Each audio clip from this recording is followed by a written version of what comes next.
Bon après-midi à tous. Bienvenue à notre webinaire éducatif sur la santé bucco-dentaire et le myélome, ce que les patients et les proches aidants doivent savoir. Mon nom est Gabriel Colasurdo. Je suis gestionnaire de l'éducation et des services aux patients pour Myélome Canada. Avant de commencer notre webinaire, j'aimerais remercier nos commanditaires ou nos partenaires de l'industrie qui nous ont octroyé des subventions visées éducatives sans restriction. Alors, merci à Amgen, Binding Site, BMS, Janssen et Takeda. Sans leur appui, ce serait impossible de faire ces webinaires. On a beaucoup de webinaires. Depuis la pandémie de la COVID-19 a commencé, on a fait quand même assez de webinaires chaque 2-3 semaines en français. Et on a quelques-uns qui vont venir. Alors, le prochain, ça va être dans à peu près 2 semaines ou 2 semaines exactes. Le mercredi, le 17 juin à 13 heures. Ça va être sur la gestion de la santé mentale pendant la pandémie. Alors, on a une psychologue, Dr. Catherine Millette, qui va présenter. Alors, j'espère que tout le monde qui sont ici aujourd'hui peuvent aussi nous rejoindre dans 2 semaines pour le prochain webinaire. Tous nos webinaires sont enregistrés et ils sont téléchargés sur notre chaîne YouTube. Alors, youtube.com ou sur votre téléphone ou sur votre tablette, il y a l'application YouTube. Si vous rentrez dans l'application ou allez sur le site web, dans la barre de recherche, vous tapez Myélome Canada et tapez recherche. Une fois, un des premiers résultats que vous voyez, ça va être la chaîne de Myélome Canada. Il y a un bouton rouge que dépendamment de plateforme que vous utilisez, pour s'abonner à notre chaîne. Une fois que vous êtes abonné, chaque fois qu'on met une nouvelle vidéo sur le web, vous recevrez une notification. Alors, c'est une bonne façon de rester à jour avec toutes les présentations éducatives. De notre site web, myelome.ca, on peut aussi avoir accès à ces vidéos. Alors, vous cliquez dans la barre du menu en haut, vous cliquez sur Ressources. Le menu va s'ouvrir et après, vous cliquez sur Vidéo éducative. Et ça va simplement vous apporter à notre chaîne YouTube, comme on vient de discuter. Finalement, avant de commencer, j'aimerais juste vous dire comment est-ce qu'on peut poser les questions. Alors, si vous utilisez un ordinateur, cet écran ici, ça va être un peu plus familier. Sur le téléphone, la tablette, ça va être un peu plus différent. Mais le principe, c'est le même. Il y a une fonction question. Vous tapez la question, vous appuyez sur le bouton pour l'envoyer. Moi, je vais recevoir ces questions-là et à la fin de la présentation, on va en discuter avec notre présentateur. Alors, sans plus tarder, j'aimerais vous introduire au Dr. Michel Fortin, qui est professeur agrégé et directeur du programme de chirurgie buccale et maxillofaciale au CHU de Québec et à la faculté de médecine dentaire à l'Université de Montréal à Québec. Dr. Fortin, merci d'avoir pris le temps cet après-midi pour nous. Bonjour, merci pour l'invitation, premièrement, de Myélome Canada de présenter là, les principales considérations bucco-dentaires dans le contexte du myélome. Principalement, ma présentation là, va consister à prévenir, et non pas la traiter, mais bien prévenir l'ostéonécrose des mâchoires. C'est une complication d'un médicament ou de classes de médicaments qui sont fréquemment utilisés dans le myélome multiple et qui peuvent amener des difficultés de guérison au niveau des mâchoires. Donc, je vous donne le punch en finissant, en débutant plutôt que, et on va revenir là-dessus en finissant, mais dans le fond, ce qu'on désire, c'est vraiment prévenir les complications pharmacologiques ou les complications qui peuvent survenir suite à la prise des médicaments qui peuvent être prescrits par votre hémato-oncologue. Donc, au niveau des conflits d'intérêts, j'ai déjà été conférencier avec honoraire dans la description là, de l'ostéonécrose des mâchoires, le traitement, la prévention. avec Novartis et avec Amgen. Donc, premièrement, pour me présenter, comme on l'a mentionné tantôt, je suis professeur agrégé à la Faculté de médecine dentaire de l'Université Laval. C'est moi qui est directeur du programme de chirurgie buccale et maxillofaciale. En chirurgie buccale et maxillofaciale, on voit de façon hebdomadaire là, des patients qui, dans un contexte de prévention de l'ostéonécrose, ou des patients qui ont déjà de l'ostéonécrose des mâchoires. Ça fait quand même plusieurs années qu'on est en contact avec la clientèle de patients là, qui prend ces médicaments-là. Donc, je suis de Québec à l'hôpital L'Enfant Jésus. C'est rattaché aussi là, à l'Université Laval et à la faculté de médecine dentaire là, de l'Université Laval.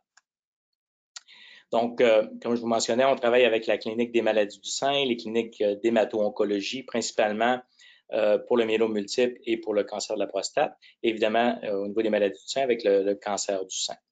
On traite et on fait le suivi de patients là, qui prennent des biphosphonates, qui prennent du dénosumab depuis 2005. Et c'est principalement ces deux classes de médicaments-là, les biphosphonates et le dénosumab, qui amènent une considération bien spéciale avec la sphère orofaciale, les traitements dentaires. Donc, il y a des éléments qui sont importants que les patients connaissent pour être en mesure d'éviter la complication ou de minimiser en tout cas les risques de développer des complications comme l'ostéonécrose des mâchoires. J'ai été amené aussi, là, dans le contexte de la résidence du programme de formation en maxillofacial, à superviser des résidents qui ont fait des maîtrises sur le thème là, de l'ostéonécrose des mâchoires. Ce que je vais vous partager cet après-midi, on va faire un bref historique.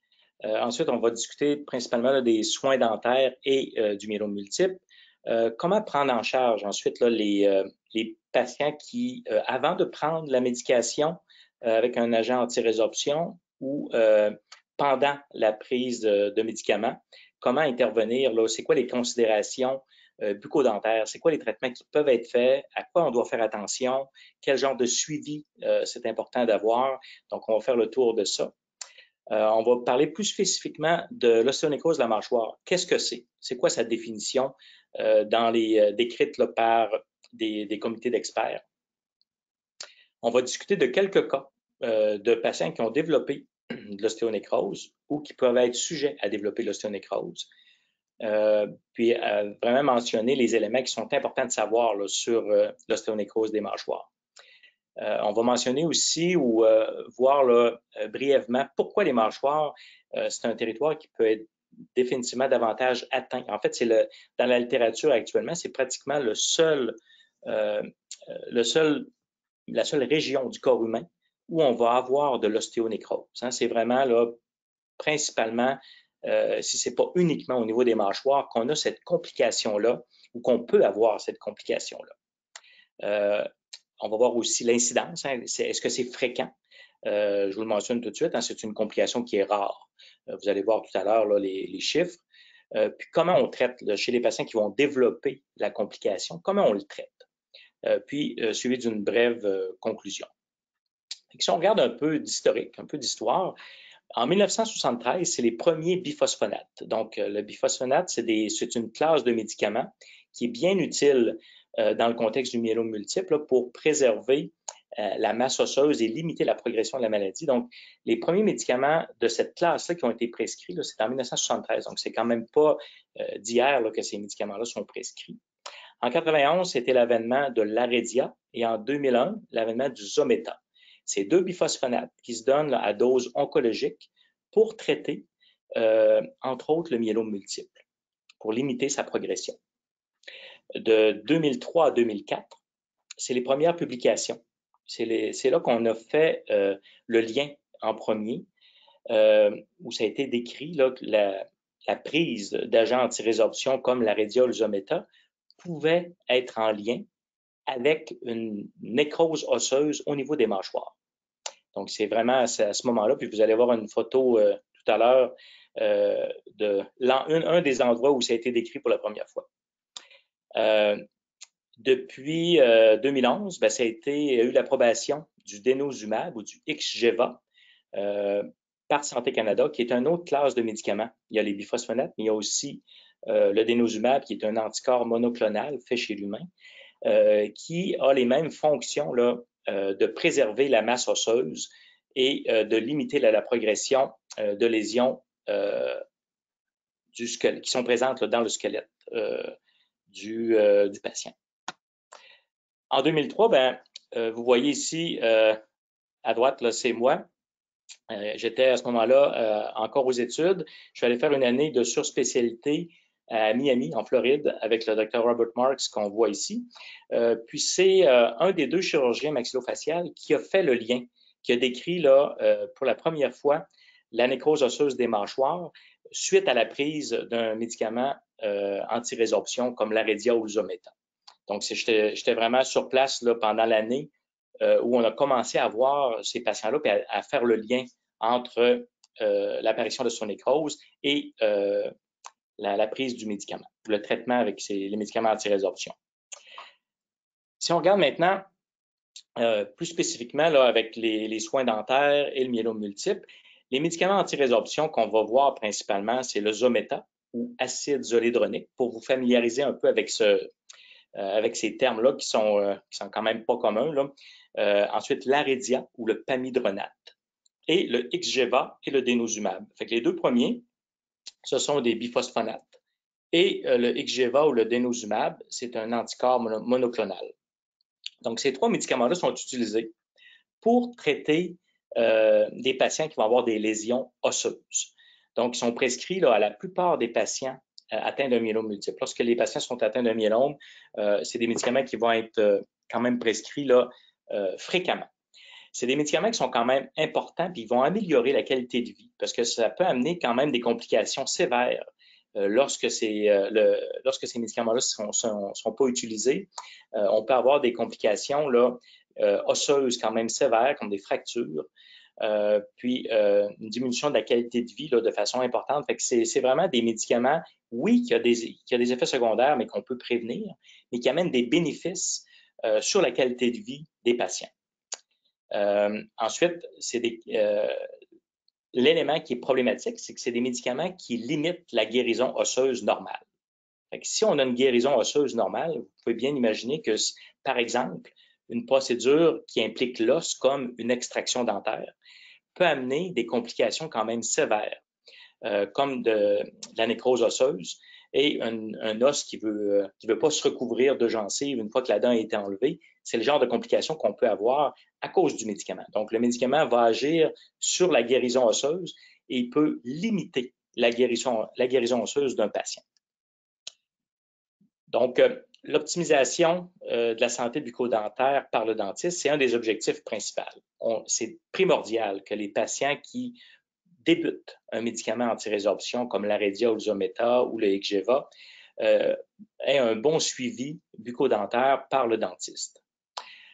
Avant la prise des médicaments, ça va être important aussi de procéder aux extractions dentaires de dents qui vont être en mauvaise condition. On pense que le patient ne pourra pas les avoir pour encore plusieurs années. On va vouloir extraire ces dents-là de façon préventive pour ne pas être pris pour les enlever après que le médicament a été pris pour 1 ou 2 ans. Puis là, qu'on se retrouve avec une mâchoire qui peut avoir une difficulté de guérison. Fait qu'on veut que ces dents-là soient enlevées de façon antérograde, donc avant que le patient débute la médication. Fait que l'objectif, là, c'est vraiment de prévenir l'ostéonécrose des mâchoires. On voit ici là, le terme ONM, c'est ostéonécrose des mâchoires. L'objectif, c'est de prévenir cette complication-là. Est-ce qu'elle peut être traitée lorsqu'elle survient? Oui, mais l'objectif principal, c'est vraiment de pouvoir la prévenir. Fait que cette prévention-là, elle passe par les éléments qu'on voit ici. Donc, la prise en charge du patient qui va débuter, avant de débuter un médicament anti-résorption, c'est vraiment d'avoir un examen bucco-dentaire chez le dentiste et avec un suivi régulier aux 6 mois pour éviter toute détérioration de la santé bucco-dentaire. On veut avoir un bon maintien de l'hygiène dentaire fait par le patient et les traitements bucco-dentaires qui doivent être faits. Par exemple, on a une liste tout à l'heure des traitements qui peuvent être faits sans aucun danger. Donc, on veut que tous ces traitements-là qui sont faits par le dentiste pour maintenir la santé bucco-dentaire soient faits.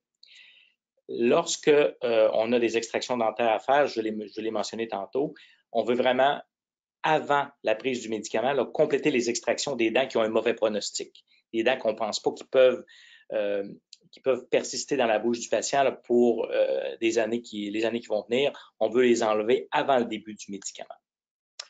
La prise en charge maintenant du patient pendant la prise du médicament. Donc, un patient qui, par exemple, a un diagnostic de myélome multiple, l'hémato-oncologue débute l'Aredia ou le Zometa ou un médicament anti-résorption.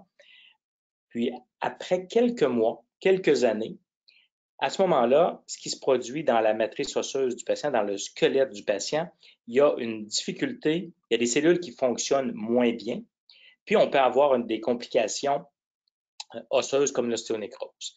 Fait qu'on veut vraiment, chez ces patients-là, qui débutent un médicament, pendant la prise du médicament, là, avoir un maintien de l'hygiène buccale qui est impeccable. On veut maintenir des soins dentaires chez le dentiste là, de façon régulière. Aux 6 mois, une visite chez le dentiste, les nettoyages, réparer les dents qui nécessitent des réparations. On veut éviter autant que possible toute procédure qui va impliquer l'os de la mâchoire. Parce que si on complète une extraction dans le contexte où le patient prend des médicaments anti-résorption, c'est là qu'on peut avoir la complication qui est l'ostéonécrose.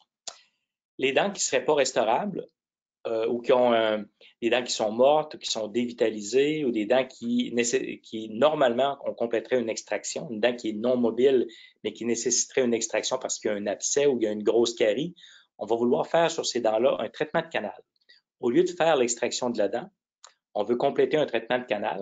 Fait en maintenant la dent en place, en dévitalisant, en enlevant les vaisseaux sanguins, les petits nerfs à l'intérieur de la pulpe dentaire, en faisant un traitement de canal, on n'extrait pas la racine, donc on ne demande pas à l'os de compléter une guérison. On ne demande pas à l'os de faire quelque chose qui va avoir de la difficulté de faire. Fait qu'on maintient la dent en place, on fait un traitement de canal, puis on évite la complication qui est l'ostéonécrose. Si la dent est mobile, à ce moment-là, on va compléter une extraction dentaire comme on voit ici, là, mais c'est vraiment en dernier recours qu'on va compléter une extraction. Puis est-ce qu'on est capable d'avoir une guérison dans ce contexte-là, même si on fait une extraction? Ça prend un bon suivi. Puis ça peut nécessiter d'autres procédures chirurgicales par la suite pour y arriver, mais c'est quand même possible d'y arriver, puis je vais vous montrer des exemples tout à l'heure. Donc, les traitements dentaires qui sont sécuritaires pendant la prise d'un médicament ou pendant que le patient est sous traitement pour son myélome multiple, on veut définitivement avoir des bons nettoyages aux 6 mois. S'il y a des caries, on va faire des plombages, des obturations. Ça, c'est des traitements qui sont à l'extérieur de l'os, donc on va être en mesure de compléter chez le dentiste là, ces traitements-là. Les traitements de canal, je vous ai parlé tout à l'heure, une dent qui a un abcès, une dent qui est dévitalisée, une dent qui est morte.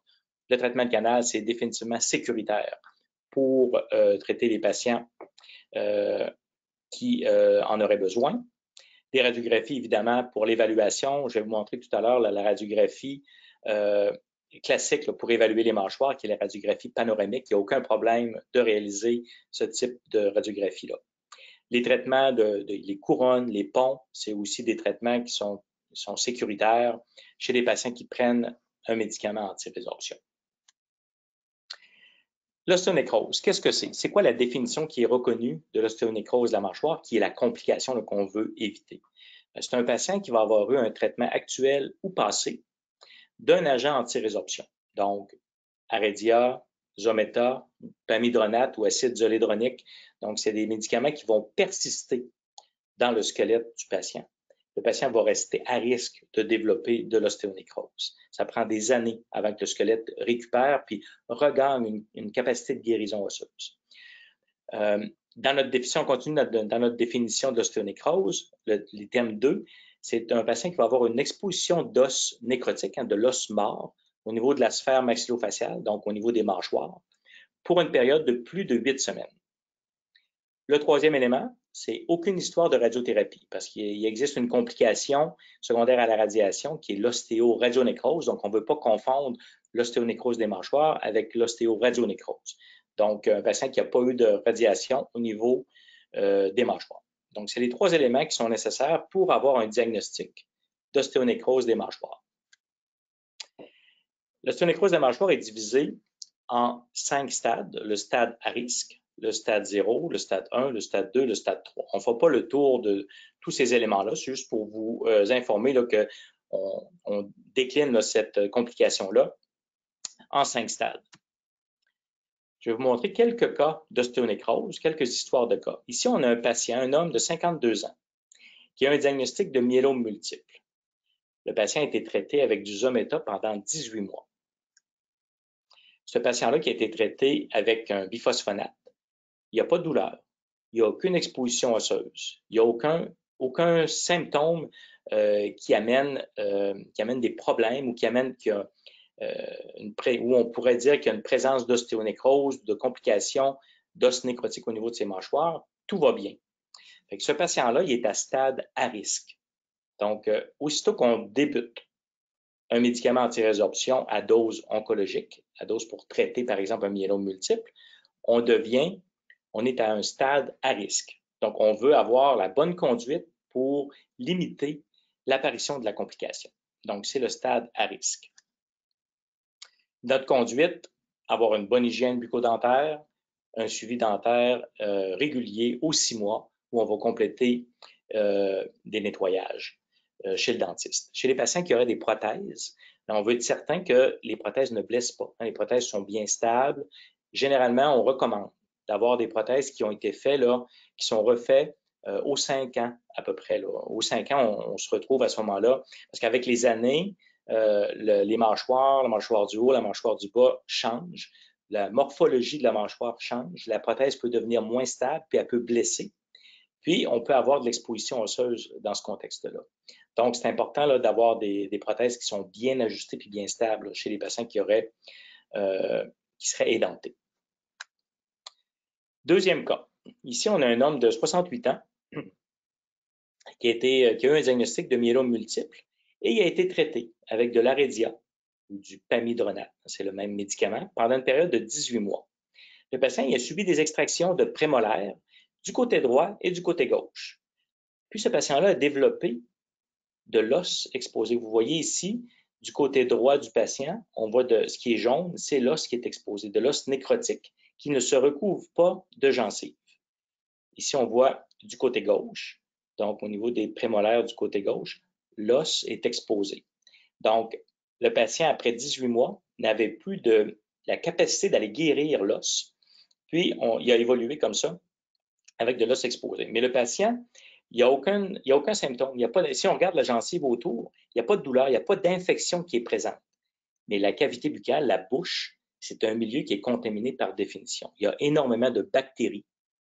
Il y a des champignons qui sont présents. Bactéries, champignons, c'est normal. Tous les humains ont ça dans leur cavité buccale, dans leur bouche. Donc, c'est pour ça c'est pas idéal, vraiment pas, d'avoir de l'os exposé comme ça. Puis, on va avoir une conduite là, pour ce patient-là pour essayer de favoriser une guérison de l'os exposé dans la bouche du patient. Mais ce patient-là est complètement asymptomatique, il n'y a pas de douleur. Donc, on en fait à ce moment-là un stade 1. Donc, le stade 1, c'est le patient qui a de l'os exposé, mais qui n'a aucune douleur, pas d'infection, pas de douleur présente. Notre conduite, évidemment, optimiser la santé bucco-dentaire, l'hygiène bucco-dentaire, un suivi régulier aux 4 mois, un rince-bouche antibactérien, un rince-bouche qui contient de la chlorhexidine. Puis, on va compléter un curetage osseux. Donc, l'os qui est exposé, on va définitivement aller enlever une petite portion de cet os-là pour favoriser une couverture muqueuse progressive. Puis on va suivre le patient de façon régulière, aux 3 à 4 semaines, jusqu'à ce qu'on soit certain qu'on ait une couverture muqueuse complète. Est-ce qu'on arrive toujours à avoir une guérison de gencive qui va recouvrir l'os? Non. Mais chez la plupart des patients qui sont dans cette situation-ci, lorsqu'on va aller enlever l'os qui est exposé, on va être en mesure d'avoir une guérison muqueuse. Donc, on est capable d'amener un patient qui est en stade 1 ou en stade 2 ou en stade 3, de l'amener au stade à risque. Donc, asymptomatique avec une couverture muqueuse de l'os de ses mâchoires là, qui est complète. Un autre cas ici, un homme de 71 ans qui a eu un diagnostic de myélome multiple, qui a été traité pendant 2 années avec de l'Aredia ou Pamidronate. Il y a eu l'extraction d'une molaire inférieure gauche, la dent 37. Suite à l'extraction de cette dent-là, il a développé une masse au niveau de la gencive, comme on voit ici. Donc, cette masse-là de 1,5 cm. Suite à une biopsie, ça a confirmé que c'était un séquestre osseux. Alors, on voit sur la radiographie, on a un exemple ici d'une radiographie panoramique.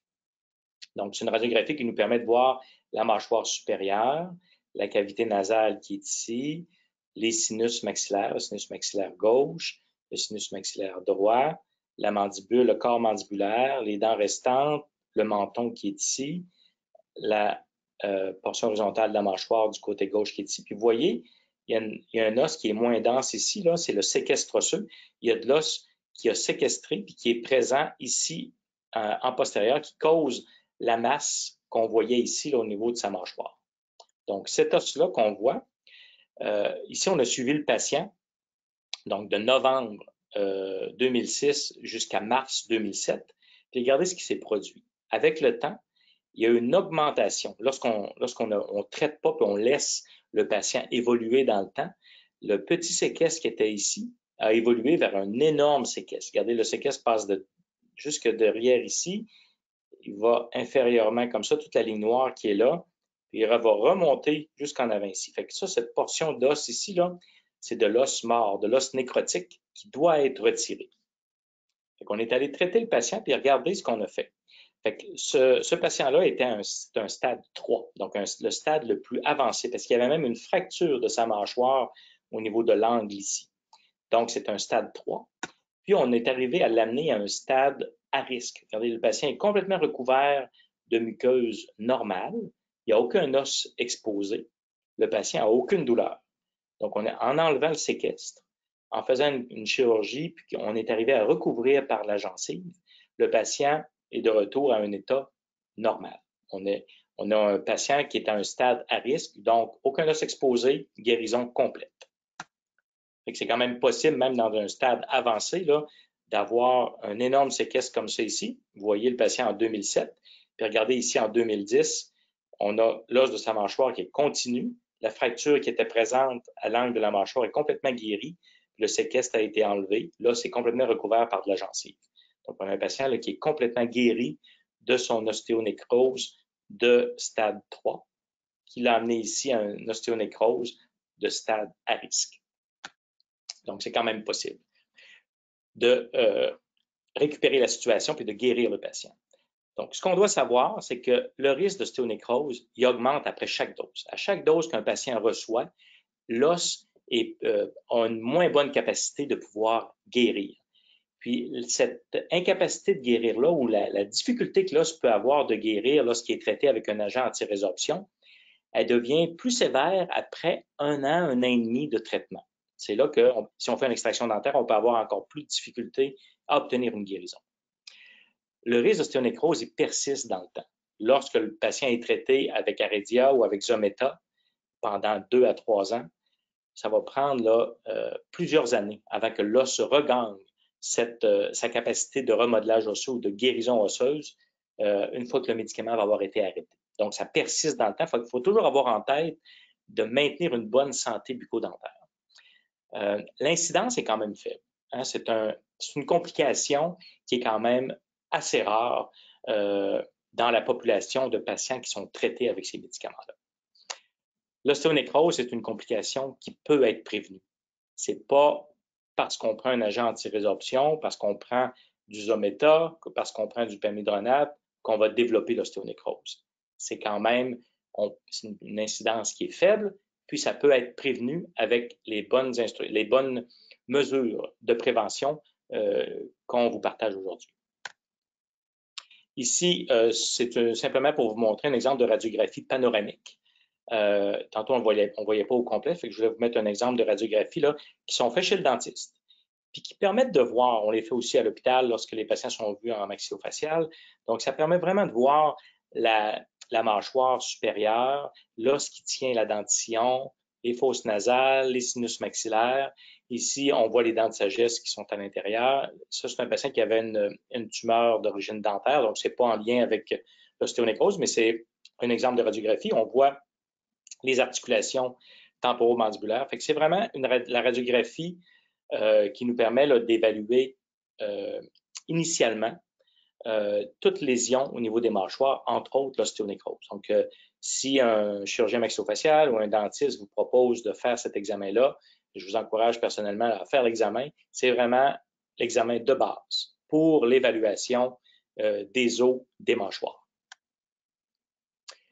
Pourquoi cette complication-là, qui est l'ostéonécrose, survient principalement au niveau des mâchoires? Qu'est-ce qui se passe au niveau des mâchoires pour qu'on ait cette considération-là du risque d'ostéonécrose, puis des mesures bien précises qui doivent être suivies pour éviter la complication? Au niveau des mâchoires, il y a des muscles qui sont insérés dessus. On va mastiquer. Ces muscles-là vont aller favoriser un remodelage osseux, parce que notre squelette comporte des cellules qui font un remodelage osseux continuel. Donc, lorsqu'on mastique, lorsqu'on parle, notre musculature stimule l'os. Fait qu'il y a un remodelage osseux qui est continuel et assez rapide au niveau du visage, au niveau des mâchoires. Les mâchoires, la bouche, c'est un milieu particulier parce que, je vous l'ai mentionné tout à l'heure, les mâchoires, la cavité buccale, la bouche comporte plusieurs pathogènes, plusieurs bactéries, plusieurs types de bactéries qui sont présentes. C'est un milieu qui est contaminé. C'est un milieu où on va avoir ces pathogènes-là peuvent causer, avec l'alimentation, avec les bactéries qui sont présentes, des caries, peuvent causer des abcès dentaires, peuvent causer des maladies parodontales et des maladies des gencives, déchausser les dents. Donc, c'est toutes des pathologies qui sont présentes, qui sont très particulières à la cavité buccale, à la bouche. On ne retrouve pas ça ailleurs dans le corps humain. Autre particularité des mâchoires, c'est que l'os des mâchoires, si on compare avec le fémur, par exemple, ou l'os de la jambe, on a la peau, puis on a du tissu adipeux, du gras, puis en dessous, on a une grosse épaisseur de muscle qui va recouvrir de l'os. Dans la bouche, les mâchoires sont recouvertes d'une très mince muqueuse. Donc, la barrière de séparation entre les bactéries de la bouche et l'os est très, très mince. Puis si cette barrière-là est brisée, bien, c'est facile pour les bactéries d'aller contaminer puis d'aller infecter l'os sous-jacent. Le quatrième point, bien, je vous l'ai mentionné à plusieurs reprises, c'est vraiment l'exposition aux bactéries de la bouche qui sont très, très proches, avec une muqueuse qui est mince, qui sont très, très proches de l'os des mâchoires. Fait que la bouche, c'est vraiment, les mâchoires, c'est vraiment un milieu, une anatomie qui est bien particulière, qui est unique au corps humain. Si on regarde maintenant l'incidence, je vous mentionnais que c'est quand même une complication, l'ostéonécrose des mâchoires, qui est, oui, sérieuse, mais qui est quand même faible. Regardez, on a deux publications ici de 2014, des publications scientifiques. Puis on voit là une incidence de 0,7% à 6,7% des patients en oncologie qui étaient traités pour des cancers, avec des biphosphonates, puis ils développaient une complication dans 6,7% à 0,7%. C'est quand même une incidence qui est très faible. Avec le denosumab ou le Xgeva, qui est à dose oncologique, on parle de 0,7 à 1,9% des patients qui développaient la complication. On ne parle pas de 80%, 90%, 50% des patients. C'est vraiment là, dans la majorité des cas, là, on est définitivement en bas du 5%, puis on parle même en bas du 1% là, dans la braquette là, qui est inférieure, là, avec 1,7%. Fait qu'une incidence de la complication là, qui est quand même très faible. Puis cette complication-là, le 0,7%, oui, c'est faible, mais avec votre connaissance de la complication, puis avec les bonnes mesures de prévention, je suis certain que dans les publications qui vont sortir dans les prochaines années, l'incidence va encore diminuer parce que les gens vont avoir une conduite encore plus adéquate pour prévenir cette complication-là. De quelle façon on va traiter l'ostéonécrose? On va le traiter par un débridement osseux. On va aller enlever l'os qui est exposé dans la bouche pour favoriser une fermeture muqueuse. On va faire des résections de portions de mâchoire et faire des chirurgies de reconstruction pour redonner une continuité à la mâchoire lorsque c'est nécessaire. Si on a des grandes portions de mâchoire qui sont nécrosées, qui sont mortes, à ce moment-là, ça va nécessiter des chirurgies plus importantes. C'est quand même très rare, encore plus rare que l'incidence de l'ostéonécrose, mais avoir une ostéonécrose qui nécessite une résection d'une portion de la mâchoire, c'est vraiment très, très rare. C'est des cas qui sont décrits parfois. On va contrôler l'infection avec des antibiotiques et évidemment, on va donner aux patients des médicaments antidouleurs. En conclusion, l'ostéonécrose, c'est une complication qui est sérieuse, qui est très sérieuse, mais qui est rare. Un examen dentaire chez tous les patients qui débutent un médicament anti-résorption, c'est recommandé. On veut vraiment aller intercepter dès le départ toutes les conditions qui pourraient se détériorer. Si une dent qui a une carie, on va faire le plombage. Si une prothèse qui est instable, on va faire réparer la prothèse, on va faire refaire la prothèse pour qu'elle soit plus stable.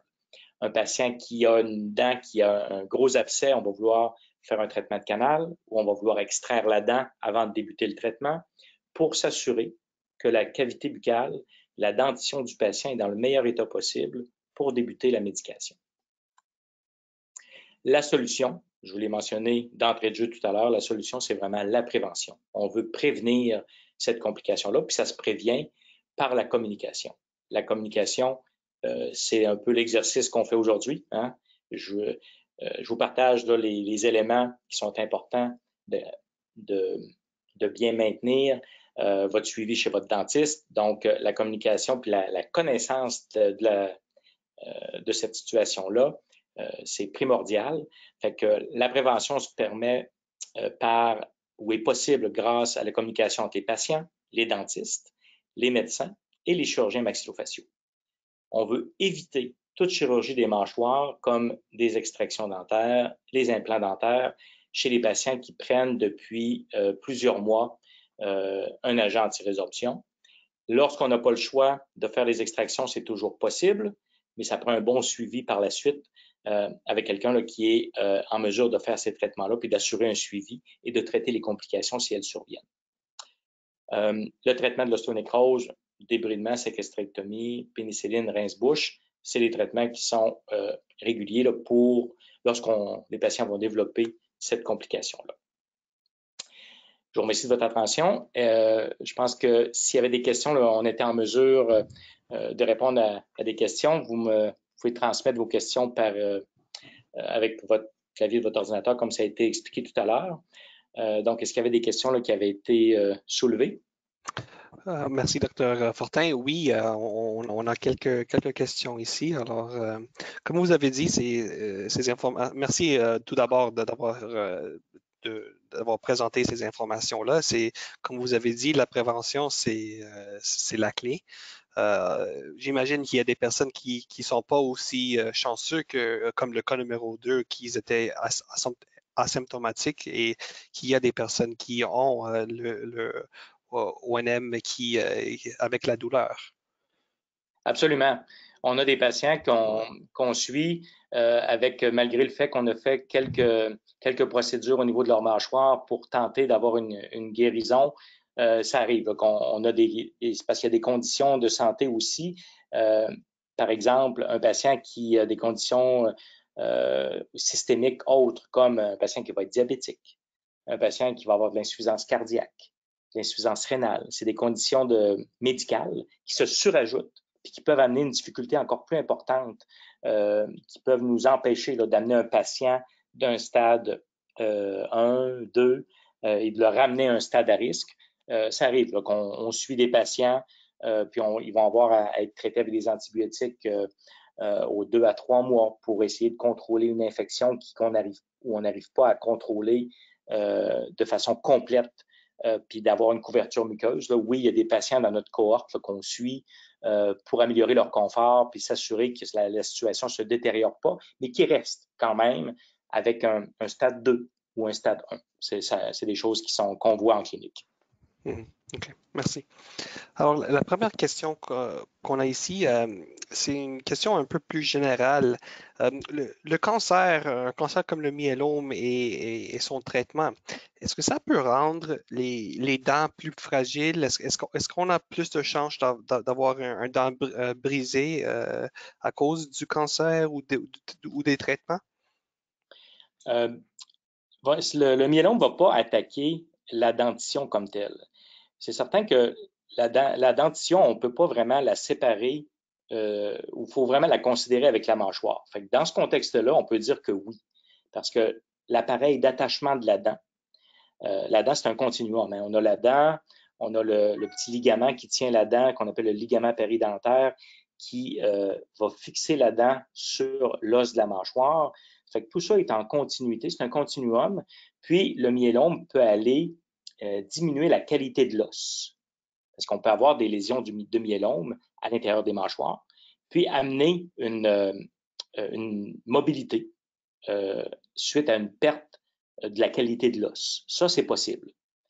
Ce que les médicaments vont faire, c'est qu'ils vont redonner une densité osseuse pour favoriser la stabilité des dents.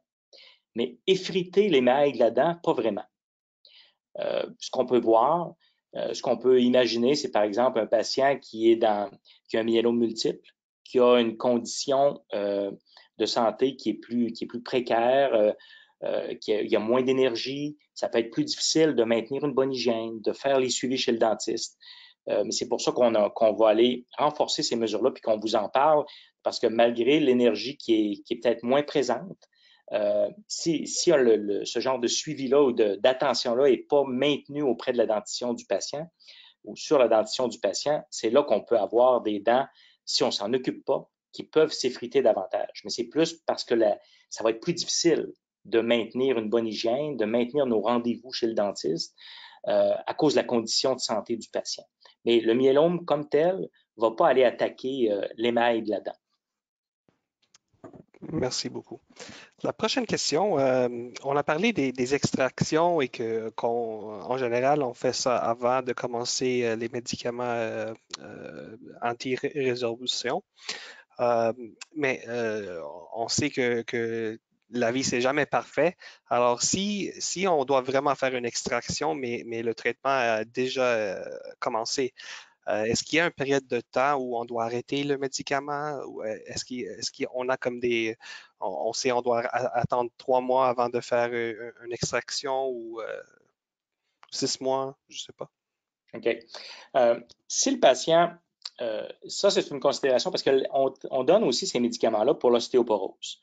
Fait qu'il y a dans la littérature scientifique des conduites où on va dire qu'on arrête, par exemple, du Fosamax. Du Fosamax, ça se prend par la bouche, c'est pour prévenir les complications de l'ostéoporose. Il y a des lignes directrices dans la littérature où les gens vont recommander d'arrêter 3 mois le médicament, de faire l'extraction, puis de reprendre le médicament par la suite. C'est quelque chose qui est présent dans la littérature comme recommandation. Mais dans un contexte de dose oncologique, à dose oncologique, là, de l'Aredia, du Zometa, intraveineux aux 4 mois, des doses là, qui sont significatives, qu'on appelle des doses oncologiques.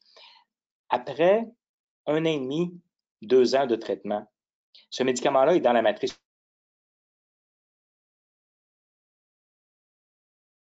où il va avoir un effet chimique là, sur les cellules qui permettent la guérison osseuse.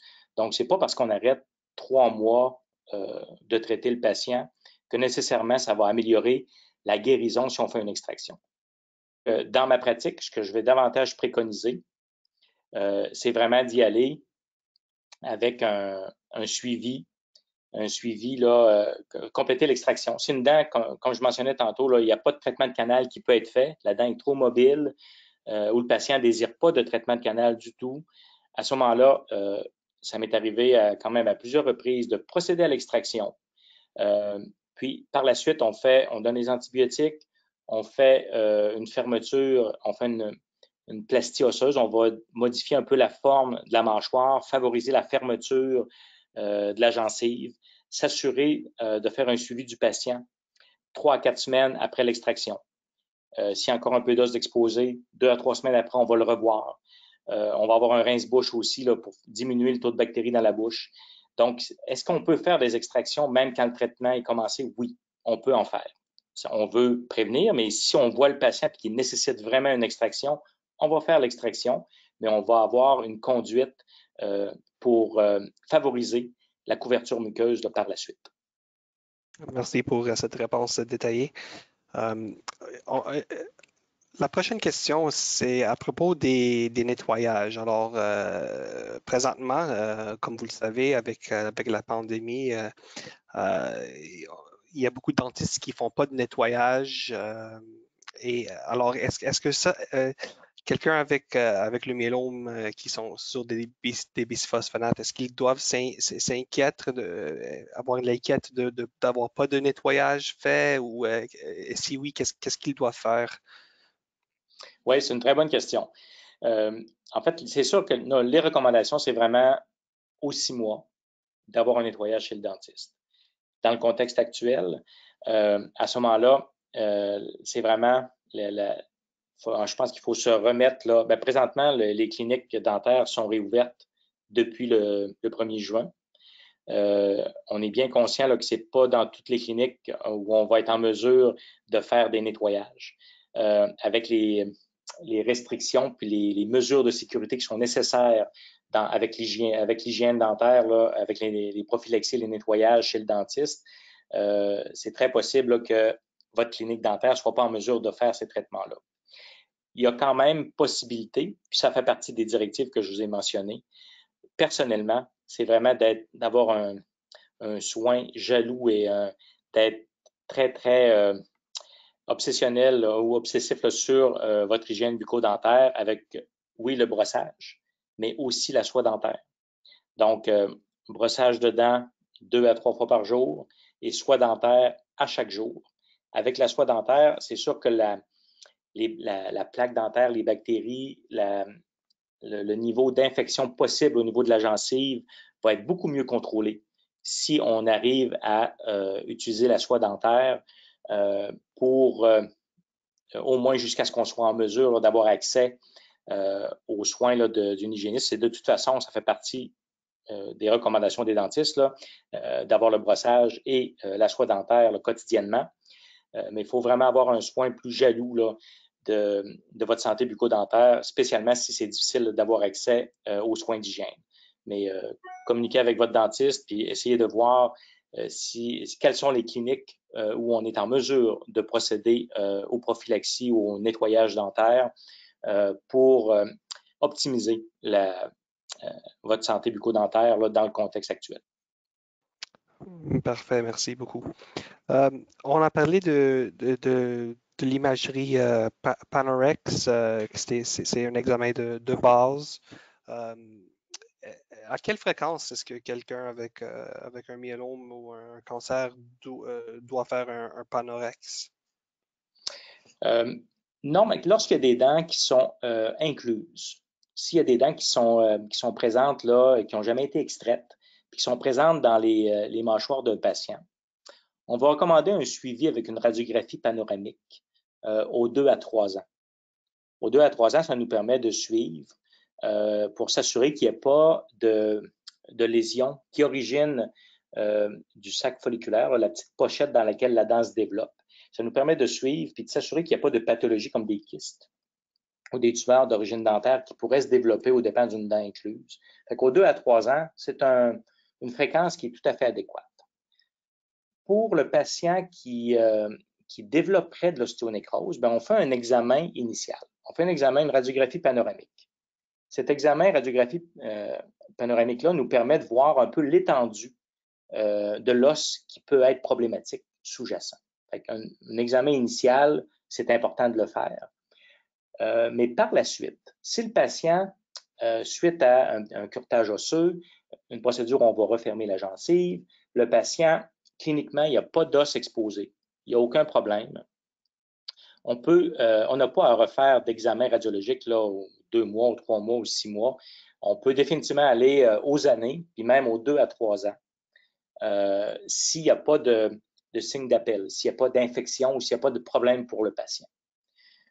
Si le patient, par contre, a de la douleur, s'il y a de l'enflure, s'il y a de nouveaux symptômes qui apparaissent, là, à ce moment-là, on va aller de l'avant de façon plus rapprochée là, pour faire un suivi avec une radiographie panoramique. Puis on peut même aller aussi vers la TDM ou la tomodensitométrie, qui est un examen radiologique 3D. C'est vraiment l'examen de choix pour évaluer l'os, qui est encore plus précis que la radiographie panoramique. Fait qu'on va même aller là, parfois vers cet examen-là pour voir l'étendue de l'os qui peut être infecté ou de l'os nécrotique là, qui peut être présent au niveau des mâchoires. Donc, aux 2 à 3 ans, si tout va bien, là, on n'a pas à le faire de façon routinière plus que ça. Mais lorsqu'il apparaît des problèmes, là, on va rapprocher la fréquence des examens pour avoir une bonne évaluation de la situation actuelle. Merci beaucoup. La prochaine question, on a encore avec les extractions. Est-ce que les dents de sagesse, ils peuvent causer des problèmes? Est-ce qu'ils doivent être extraits avant de commencer les agents anti-résorption? Personnellement, si la dent de sagesse, là, ça va dépendre de sa position par rapport à la muqueuse buccale ou à la portion supérieure de la mâchoire. Si la dent est très, très basse, je vous ai mentionné tout à l'heure, je vais reculer. Est-ce que je peux avoir accès à la... Oui. Je vais juste vous montrer la radiographie. La radiographie qu'on avait tout à l'heure. Ça va nous permettre d'avoir un bon exemple. Bon, regardez ici. Évidemment, ça, c'est une patiente, une jeune patiente. Si on a, par exemple, une patiente dans la soixantaine, puis qu'elle a une dent, est-ce qu'on voit la flèche? Est-ce qu'on est en mesure de voir la flèche que je pointe? OK, ici. Juste ici. Bon, ici, on a une dent de sagesse. Fait que si la dent de sagesse est comme ça ici, puis la dent est près du milieu buccal, fait qu'ici, vous voyez, l'os de la mâchoire, c'est ce qui est blanc. Donc, en noir, c'est l'intérieur de la bouche. Et ici, il y a probablement seulement un peu de muqueuse qui recouvre. Fait que si on est dans une situation comme celle-ci où la dent est proche du milieu buccal, je pense à ce moment-là que c'est préférable de faire l'extraction d'une dent de sagesse chez le patient qui va débuter un agent anti-résorption. Par contre, ce qu'on voit parfois, c'est que la dent de sagesse peut être beaucoup plus basse, et puis il va y avoir même une portion d'os qui va recouvrir la dent de sagesse. Tout est bien, la dent est bien tranquille, bien calme dans sa petite pochette osseuse et dans son sac folliculaire. Il n'y a pas de pathologie associée. Il y a de la muqueuse, il y a de l'os qui recouvre la dent. À ce moment-là, j'irai pas extraire la dent. Je ferai simplement un suivi radiologique aux 2 à 3 ans, tel que mentionné tout à l'heure. Si la dent est près du milieu buccal, oui, il peut avoir une pertinence de faire une extraction préventive. Mais si elle est complètement incluse avec de l'os qui la recouvre, une bonne épaisseur osseuse qui la recouvre, je ne procéderai pas à l'extraction préventive de la dent. Merci beaucoup. Les broches ou les Invisalign, est-ce qu'on doit être inquiet? Est-ce que quelqu'un avec un myélome qui est sur le traitement doit être inquiet, avoir des broches ou des Invisalign? Il n'y a pas beaucoup de littérature qui supporte ça. C'est quand même plus le myélome, c'est pas une pathologie qu'on va retrouver chez les gens là, qui sont davantage en traitement orthodontique. Mais de l'orthodontie, chez les gens dans cinquantaine, soixantaine, c'est des choses qui se font, des choses qu'on voit. C'est quand même plus rare. Mais le principe de base de l'orthodontie, c'est d'avoir une phase de résorption et d'apposition. On applique une force sur une dent. Cette force-là permet à la dent de se déplacer progressivement, lentement, par un phénomène de résorption et d'apposition. Le médicament, l'agent anti-résorption, que ce soit de la Rhédia ou du Zometa, va limiter la capacité de l'os à se résorber. C'est certain que ça peut amener une difficulté ou ralentir, du moins, le traitement là, qui serait débuté là, chez un patient qui débuterait un agent anti-résorption. Fait que ça peut limiter là, la rapidité du déplacement d'une dent, voire même l'empêcher aussi. Merci. Alors, on a juste une question qui reste. Et c'est vraiment pour savoir, c'est à propos de l'ONM. est-ce qu'il y a des signes précoces pour dire, oh, il y a un problème, qu'est-ce qu'on doit, c'est quoi les signes qu'on voit avant que ça commence à être majeur? Oui. En fait, c'est de la douleur. Le patient qui va développer une douleur au niveau des mâchoires, à ce moment-là, ça vaut la peine d'avoir un examen bucco-dentaire pour s'assurer qu'il n'y a pas d'ostéonécrose qui est en train de s'installer. Donc, on n'est pas supposé avoir de sensibilité là, douloureuse au niveau des mâchoires. Tous les signes autres que la douleur, il y a les signes d'infection. L'ostéonécrose, ça se présente initialement, il peut y avoir de l'infection. Et les signes d'infection, c'est de l'enflure, de l'édème, de la rougeur. Il peut y avoir aussi un écoulement de pus. Donc, lorsqu'on a ces signes-là, donc enflure au niveau de la joue, du menton, des mâchoires, l'enflure qu'elle soit extra-orale au niveau des joues ou intra-orale au niveau de la gencive autour des dents. S'il y a de l'enflure comme ça, il faut aller consulter. Ça, c'est pas normal. Il y a quelque chose qui se trame, quelque chose qui se passe en dessous. Fait que c'est principalement ça. La douleur et les signes d'infection qui sont l'enflure, la rougeur, l'écoulement de pus qui pourraient être présents. C'est des signes initiaux, là, les premiers signes qui nous indiquent qu'il peut y avoir quelque chose là, qui est sous-jacent et qui est en train de se développer. Merci. On vient de recevoir une autre petite question, si vous avez encore le temps. Absolument, oui, pas de Ouais. problème. OK, alors, quelqu'un qui... OK, je dois lire ça. Disparu. Quelqu'un qui a eu une lésion qui a causé que l'os de mandibule est disparu, en effet. Est-ce qu'une personne comme ça peut, dans le futur, peut-être espérer d'avoir une prothèse éventuellement ou c'est contre-indiqué avec des agents d'anti-résorption? Non, les gens qui sont édentés, qui ont une certaine résorption, là, une fente de l'os alvéolaire, l'os des mâchoires, c'est certain que plus la résorption des mâchoires, plus la fente est avancée, plus c'est difficile d'avoir une certaine stabilité des prothèses. Mais une prothèse qui est bien faite, qui est bien conçue, des empreintes qui sont faites par le dentiste, le dentiste fabrique les prothèses sont bien stables et il n'y a pas de zone de pression importante qui sont là. La pression est bien répartie sur l'ensemble de la gencive. Il n'y a pas de contre-indication à avoir des prothèses chez un patient là, qui est édenté ou même édenté de longue date. Ce n'est pas une contre-indication. Il y a définitivement moyen là, de fabriquer des prothèses chez les gens là, qui sont édentés, même s'ils prennent un agent anti-résorption. Ce n'est pas une contre-indication. C'est sûr on désire avoir des prothèses les plus stables possibles. Puis dans les autres mesures qui sont très importantes, faut pas porter la prothèse la nuit. On doit retirer les prothèses du haut, la prothèse du bas chez quelqu'un qui serait édenté complet. Là, on retire toute prothèse la nuit pour éviter les zones de pression et permettre à la gencive d'avoir une bonne vascularisation puis de bien récupérer du port de la prothèse là, qui s'est fait pendant le jour. Donc, c'est important là, pendant la nuit de retirer les prothèses.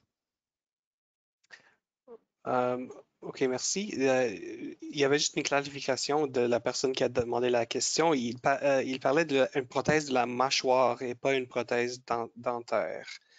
Une Euh, reconstruction? il dit, je parlais d'une prothèse de la mâchoire, pas une prothèse dentaire.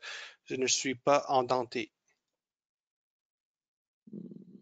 Hmm, Pas sûr de bien comprendre. Ce que je peux amener comme élément de réponse, si la personne veut dire, est-ce que c'est possible, par exemple, un patient qui aurait une ostéonécrose des mâchoires avec une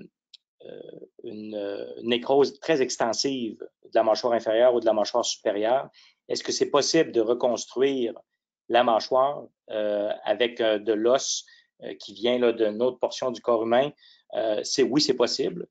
Il y a des cas qui sont très, très bien décrits là, où on fait des lambeaux qui proviennent du péroné du patient où on va aller faire une reconstruction micro-anastomosée, une reconstruction de la mâchoire inférieure ou de la mâchoire supérieure. C'est des procédures qui sont tout à fait faisables. Les implants dentaires, si ça c'était, à moins que ce soit ça aussi là, que la personne mentionne dans sa question, fait que la reconstruction osseuse chez un patient qui a de l'ostéonécrose extensive, oui, c'est possible. Mais les implants dentaires, c'est définitivement pas un geste thérapeutique qu'on veut faire. Stabiliser une prothèse avec des implants, je le recommande pas.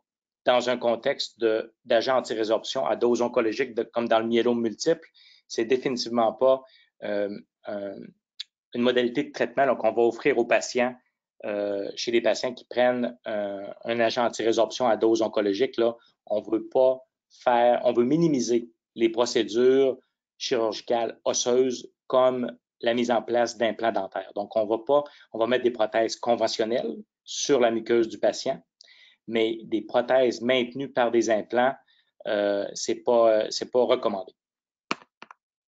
Merci beaucoup, Dr. Fortin. Il y a juste une autre petite question qui vient de rentrer, mais ça va être la dernière. Il n'y a pas de problème. Alors, est-ce que l'ONM est possible chez quelqu'un qui ne prend pas de bisphosphonates ou quelqu'un qui ça fait beaucoup d'années, comme 10 années, qui ne prend pas de bisphosphonates? Et est-ce qu'un symptôme comme l'hypersensibilité, ça peut être un signe que c'est le début d'un ONM? Il y a certaines conditions pathologiques ou conditions médicales qui peuvent amener de la nécrose osseuse, mais pas de façon aussi importante qu'avec l'ostéonécrose. Par exemple, certains patients il y a certaines maladies comme, pour vous en nommer quelques-unes, la dysplasie sémanto-osseuse floride ou l'ostéopétrose ou une ostéomyélite sclérosante. Donc, c'est des pathologies soit infectieuses ou des maladies osseuses sévères qui peuvent développer de l'os exposé au niveau des mâchoires. Mais lorsqu'on a ce genre de conditions-là, on a consulté un médecin, on a consulté un chirurgien maxillofacial, on est suivi habituellement. On peut avoir des expositions osseuses très localisées, par exemple au niveau de la mâchoire inférieure, dans la région des molaires, du côté de la langue, au niveau de la mâchoire. Il peut y avoir des petites expositions osseuses aussi qu'on est là qui surviennent simplement parce que la muqueuse est mince, puis ça finit par guérir. Mais la simple sensibilité dentinaire, c'est pas un signe avant-coureur d'ostéonécrose. Puis l'ostéonécrose, c'est vraiment une condition qui est unique aux agents anti-résorption. Je vous mentionnais tout à l'heure, il y a de l'ostéoradionécrose aussi qu'on peut avoir suite, par exemple, de la radiothérapie au niveau des mâchoires pour un cancer du plancher de la bouche ou un cancer de la muqueuse buccale à cause du tabagisme. Ces gens-là vont avoir de hautes doses de radiation. Ils peuvent développer de l'os exposé dans la bouche et c'est de l'ostéoradionécrose. Donc ça, c'est vraiment secondaire à la radiation.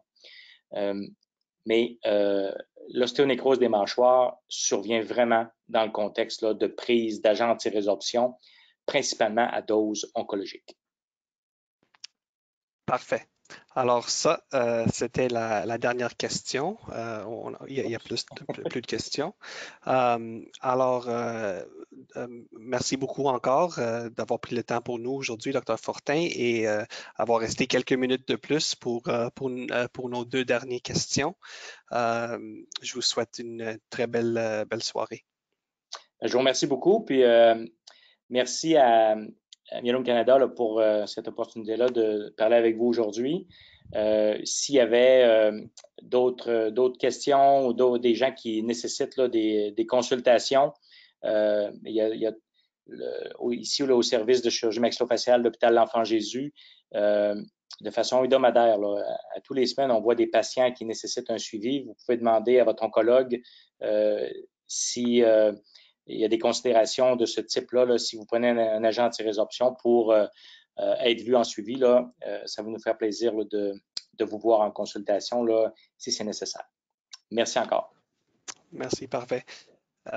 et bonne soirée. Alors, juste pour rappeler tout le monde, le prochain webinaire, ça va être dans 2 semaines, c'est le 17 juin. La gestion de la santé mentale pendant la pandémie du COVID-19. Alors, merci à tous et bonne soirée. Au revoir. Bonne soirée, merci.